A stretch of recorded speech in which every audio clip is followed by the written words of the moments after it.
2026 अधिक ज्येष्ठ मास दिवस 7 પુરુષોત્તમ માસ મહાત્મ્ય કથા 7 ઉમા માંગની કથા અધિક જ્યેષ્ઠ માસનો પવિત્ર સમય ચાલી રહ્યો હતો. ચારેય બાજુ ભક્તિનું વાતાવરણ હતું. મંદિરોમાં ઘંટના નાદ ગુંજતા હતા. ભક્તો ભગવાન શ્રીકૃષ્ણ અને પુરુષોત્તમ ભગવાનના નામનો જાપ કરતા હતા.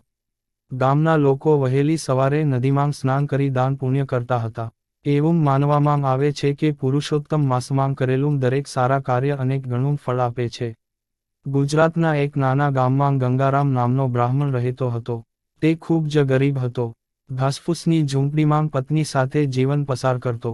તેની પત્નીનું નામ હતું ઉમા, પરંતુ આખું ગામ તેને ઉમા માંગ કહી સંબોધતું, કારણ કે તે માત્ર પોતાના પરિવાર માટે નહીં, આખા ગામ માટે માતા જેવી હતી. ઉમા માંગ ખૂબ જ દયાળુ, સેવાભાવી અને ભગવાનમાં અખૂટ શ્રદ્ધા ધરાવતી સ્ત્રી હતી. રોજ સવારમાં બ્રહ્મમુહૂર્તે ઉઠી તુલસી પૂજન કરતી, ગાયને રોટલી ખવડાવતી અને પછી ભગવાન શ્રીકૃષ્ણની પૂજા કરતી. ઘરમાં ગરીબી હોવા છતાં તેના ચહેરા પર હંમેશા શાંતિ અને સંતોષ દેખાતો. ગંગારામ ઘણીવાર ચિંતિત થઈ જતો. ઉમા, આપના ઘરમાં ખાવાનું નથી. આવતીકાલે શું થશે? ઉમા માંગ હસીને કહેતી, જેના ઘરમાં ભગવાનનું નામ છે ત્યાં ક્યારેય અભાવ રહેતો નથી. એક દિવસ ગામમાં એક મહાત્મા પધાર્યા. આખું ગામ તેમની કથા સાંભળવા ભેગું થયું.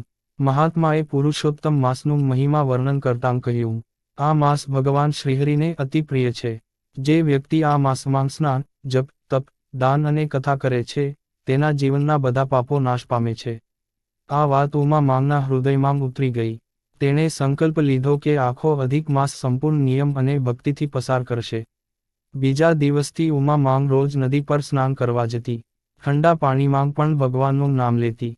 પછી મંદિરમાં જઈ દીવો પ્રગટાવતી અને શ્રીકૃષ્ણ શરણં મમ નો જાપ કરતી. ગામની કેટલીક સ્ત્રીઓ તેની મજાક કરતી. અરે ઉમા, ખાવાનું નથી છતાં ઉપવાસ કરે છે. પણ ઉમા માંગ શાંતિથી જવાબ આપતી, ભગવાનનો ભરોસો રાખનાર ક્યારેય ભૂખ્યો નથી રહેતો. એક દિવસ ગંગારામ આખો દિવસ ભિક્ષા માંગવા ગયો, પરંતુ કંઈ મળ્યું નહીં. સાંજે નિરાશ થઈ ઘરે આવ્યો.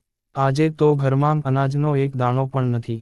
ઉમા માને ભગવાન સામે દીવો પ્રગટાવ્યો અને પ્રાર્થના કરી, હે પુરુષોત્તમ પ્રભુ, આજે અમારી લાજ રાખજો. એટલામાં બહારને કોઈએ અવાજ આપ્યો. બહાર એક વૃદ્ધ સાધુ ઊભા હતા. માતા, અમને ખૂબ ભૂખ લાગી છે.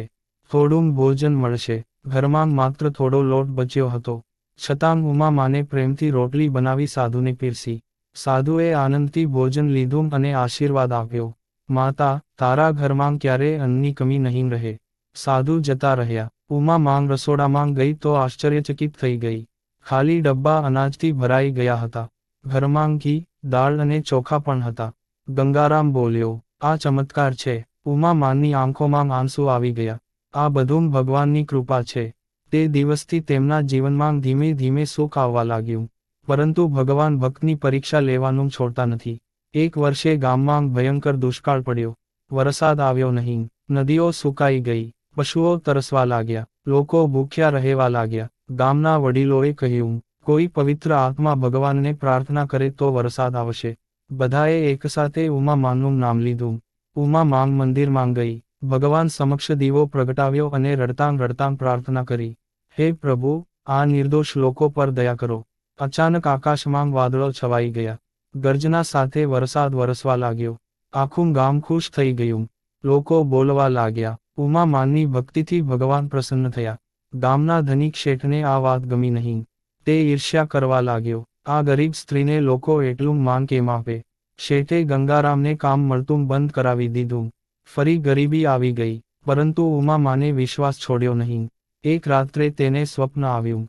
ભગવાન શ્રીકૃષ્ણ દર્શન આપતા બોલ્યા, માતા, ગામની બહાર આવેલા વટવૃક્ષ પાસે જજો.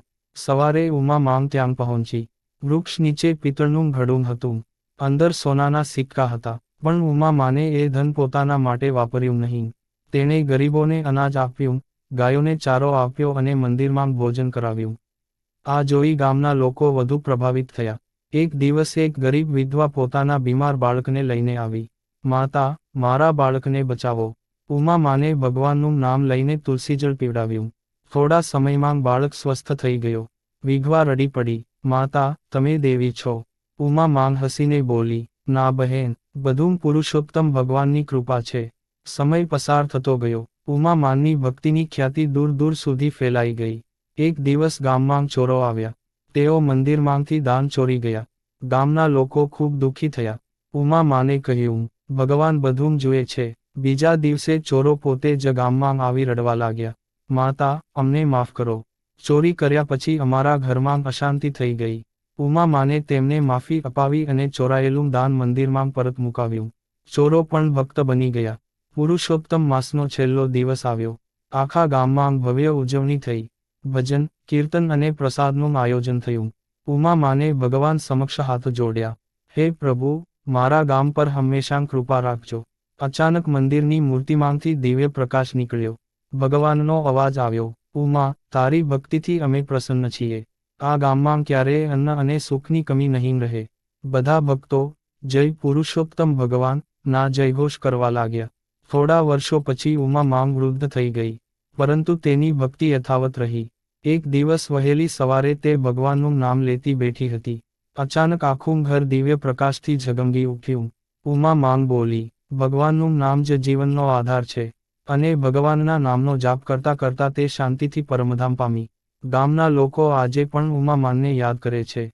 કહેવાય છે કે જે કોઈ અધિક માસમાં ભક્તિપૂર્વક ઉમા માનની કથા સાંભળે છે, તેના જીવનમાં સુખ, શાંતિ અને ભગવાનની કૃપા વરસે છે. કથાનો મહિમા. અધિક માસમાં કરેલી ભક્તિ અનેક ગણું ફળ આપે છે. ગરીબીમાં પણ ભગવાન પર વિશ્વાસ રાખનારને ભગવાન સહારો આપે છે. દયા, સેવા અને ભક્તિ એ જ સાચો ધર્મ છે. ભગવાન પોતાના ભક્તની પરીક્ષા લે છે, પણ અંતે તેની જીત થાય છે. પુરુષોત્તમ માસમાં કથા સાંભળવાથી પાપોનો નાશ થાય છે. જય શ્રી પુરુષોત્તમ ભગવાન.